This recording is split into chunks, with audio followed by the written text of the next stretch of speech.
It is another significant milestone in Nigeria, in the Nigerians' commitment to global progress. The National Validation Workshop on the Voluntary National Review, VNR, of the Sustainable Development Goals, SDGs. The high-level gathering brought together key stakeholders from government agencies, civil society groups, the private sector, development partners, and the media to review and validate Nigeria's efforts towards achieving the 2030 Agenda for Sustainable Development.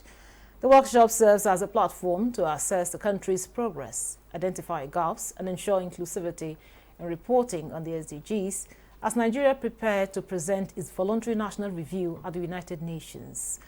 Let's join key players at the workshop. Before we actually continue to go further, let's just hear from some of the government functionaries and, of course, the key stakeholders at the event. SDG is one of the areas where we try as much as possible, even in rationalizing the budget, to make sure that it's given priority. That will be our export rather than depending on oil.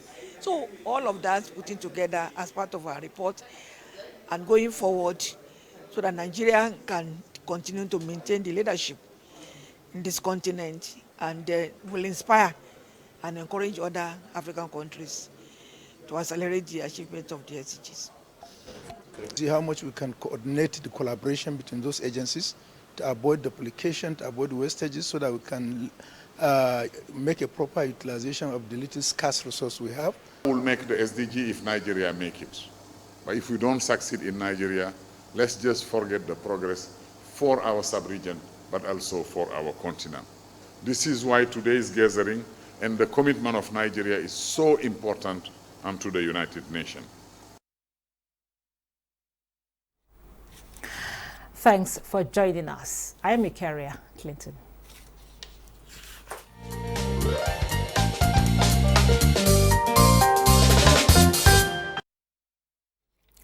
Joining me in the studio for the conversation is Dr. Bala Yunusa. He's a senior technical advisor to the SSAP SDGs. It's a pleasure to have you on Nigeria Today. Great to have me. Thank you. Also with us in the studio for this conversation is Dr. Babatunde Ikpaye. He's a senior economics UNDP. He's also the lead consultant of the VNR. You're welcome to Nigeria Today. Thank you. Good evening. Now, earlier on, we had the chief of staff to the president, Femi Gbajabiamila, speak on the workshop and, of course, the outcome of the review and what, of course, the government would do to ensure that we succeed in achieving the SDG goals. We also had the Minister of State for Humanitarian and Poverty Reduction, Dr. Yusuf Sununu, and of course the SSAP herself on the SDG, Adejoke Orelopo Adefulire is there. And lastly, we had the UN Resident and Humanitarian Coordinator, Mohammed Fall. Now, I'll start with you, Dr. Bala Yunusa. Of course, you had all the people that talked there. Now, tell us the VNR. And why is it significant? We had a workshop, of course, to talk about, the SDGs, the progress we've made so far. Why is this VNR significant to Nigeria? Thank you very much for having me. A very good evening, Nigeria. When world leaders adopted the 2030 Agenda for Sustainable Development in September 2015, they were clear. They set for themselves ambitious goals to end extreme poverty, safeguard our planet, and ensure all people enjoy peace and prosperity by the year 2030. Part of the follow-up and review mechanism for the 2030 Agenda is the high-level political forum, which is convened annually under the leadership of the United Nations Economic and Social Council. Through that process, United Nations member countries are encouraged to take a voluntary review of their progress on the Sustainable Development Goals and to report at the high-level ministerial segment in July. Nigeria has presented 2 voluntary national reviews, the first in 2017 and 2020. This will be the 3rd voluntary national review presentation. But more importantly, apart from a demonstration of Nigeria's commitment to the 2030 Agenda for Sustainable Development by conducting these reviews, because as we speak, 7 countries have not presented even a single voluntary national review. So for us, it's a demonstration of Nigeria's commitment to the global goals. But more importantly, beyond the commitment, it is also a process that enables us to strengthen implementation capacity, both at the national and at the subnational level, to build existing to strengthen existing and build new partnerships, but also to learn from the entire process and strengthen implementation into the future. As you recall, okay, 2020, 2015 to date, it's 10 years. So we practically have 5 more years to go to the 2030 deadline. So this is the period where robust monitoring, tracking, and reporting is essential, and therefore this voluntary national review is essential in strengthening our implementation of the Sustainable Development Goals in Nigeria. Okay, now Dr. Babatunde, you're the lead consultant at VNR. Now talk to us about, okay, we talked about the review. The review it covers from what period to what period, and what really what played out actually, because we understand that it has started, there's been an engagement and activity going on at the 6 geopolitical zones. We have different states come, to their political zone to give us how far they've gone. So talk to us what played out. So thank you. And thank you for correcting the fact that I'm not economist with the UN. Okay, I'm the lead consultant of the VNR. Okay. as an independent consultant through my company. So you see, this is one of the few occasions that allows Nigerians, particularly at the communities where Nigerians truly live, okay, to get involved in a national review process that articulates, everything that we want to report about Nigeria, but hearing directly from those who are implementing SDG in different corners of Nigeria. What we did was, following our engagement, was to actually, do a robust planning with the OSAP SDG office, that's the Office of the Senior Special Assistant to the President of the SDG, a comprehensive plan that looks at how do we start. The first we did was to conduct what we call the SDG Progress Report. In the SDG Progress Report, we actually look at the granular data of how far Nigeria has implemented SDG between January 2016, when the office was established, and now. Okay, so it's covered the last 8 years of implementation. That answers your question directly. Also looking at various indicators, because of course your performance and productivity are articulated in the SDG indicators, and how close you are to meeting the targets. And we review indicator by indicator across 17 SDGs. Of course, like the SSCP to the President had mentioned, if you look globally, there are issues around how far the global community has gone. Only about 17% of the global indicators are, are likely to be achieved and on course towards meeting target. But Nigeria has done a bit above that global average. And then in over a third of the indicators we actually have improved. Okay, and in the engagement process, for the first time in reviewing Nigerian progress, we actually went region by region, and for 4 weeks or 3 weeks thereabout, Dr. Bala and I were crisscrossing Nigeria, speaking with various clusters of people. And it's not only about engaging government programs. Here, when we got to Lagos, for instance, where we had the Southwest engagement, we had private sector represented, academia, people with disabilities, children and youth, women groups, civil society organization, everybody reporting what they have done from their perspective, reporting their challenges from their own perspective, reporting the progress and of course the lessons they have learned from their own perspective. Also allowing us to also document successes that may not be visible at the center in Abuja. Ditto for Enugu, ditto for you, for the South zone. We were also in Gombe for the Southeast zone. We were For the Northeast? For the Northeast zone. So we were in Kaduna, for the Northwest zone. We were in Abuja for the North Central zone. And in all of these zones, we also have the participation of political actors. The governor was with us in Kaduna. The SSG to the government was with us in Enugu, representing the governor. In Uyo, very senior government officials were there. Okay, coming from the government perspective and how SDG had been mainstreamed into state-level planning. We had sectoral planning. Many of the states are actually linked to critical priorities of SDG.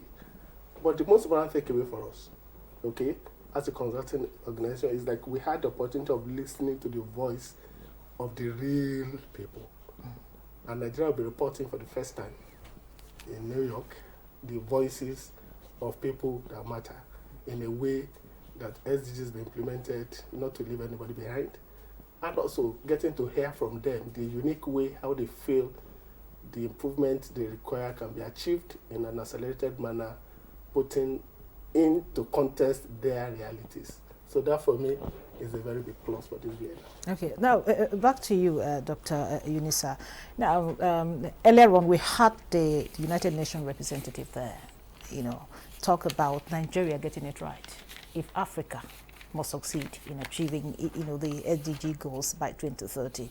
However, he also mentioned that the COVID-19 derailed us a little bit. Nobody was expecting it, but at the end of the day, it happened. So how close are we to achieving it? This is 2025, and we're talking about 2030. Thank you very much. I think it's not a marathon. We're moving in the right direction. What we're saying, the SDG framework provides us with a global framework to accountability, to hold us world leaders accountable for their commitment to the 2030. He mentioned the fact that Nigeria, it's 1/5 of the continent, and if we are to make progress globally on reducing, for example, extreme poverty and hunger, Nigeria must make progress. And if we don't make meaningful progress in Nigeria, then the sub-region it's unable to make progress, and by extension the continent. So it is from the position of our demography that is looking at that. And of course, we have a huge implementation context for the 2030 Agenda for Sustainable Development. Here we are a country of 250 million people, 774 local governments, 36 states and the FCT. That's by no way a huge implementation context. This review, this year's voluntary national review, we are doing it with 38 other countries. 39 countries will present in July. And there are countries that are less than 200,000 people, and they're also doing voluntary national review. And so when we discuss, we say, okay, so what are you doing in terms of your voluntary national review process?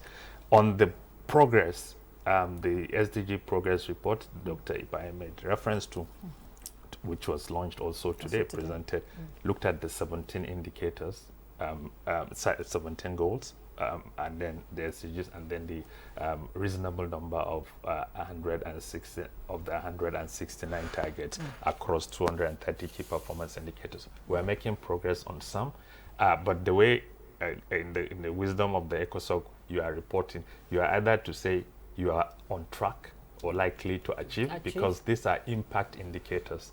The output indicators, once it is by 2025, for example, that should be checked. For example, one of the indicators asks for a country to have targets, one of the 169 targets for a country to have a national social protection policy. Okay. And for example, we had that since 2021. So these are output indicators. But the impact indicators are by 2030, reduce extreme poverty and hunger, for example. We might have to wait for 2030 to happen. Or even the evaluation literature tells us that 3 to 4 years before you register impact.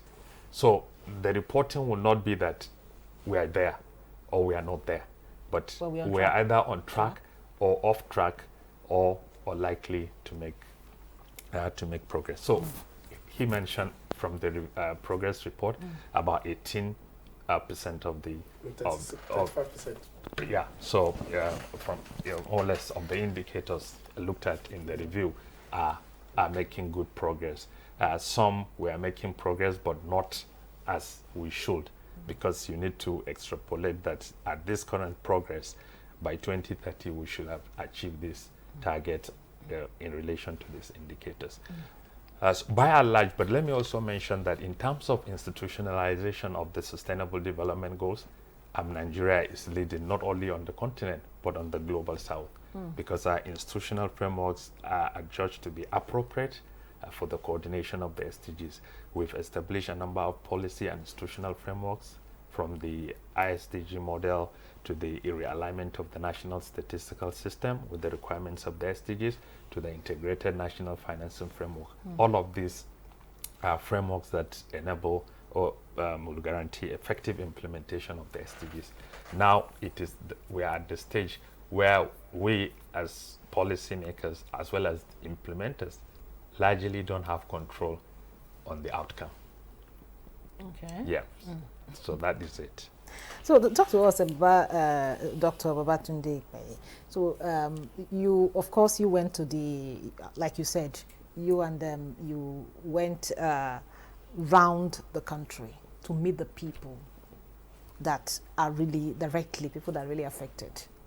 Now, within the places you went to, can you tell us what you really noticed in terms of achieving the 2030 SDG goals? What are some of the, of course we have 17 SDG goals. So what are some of these goals that you see us getting, as soon as possible, maybe on track or likely to achieve?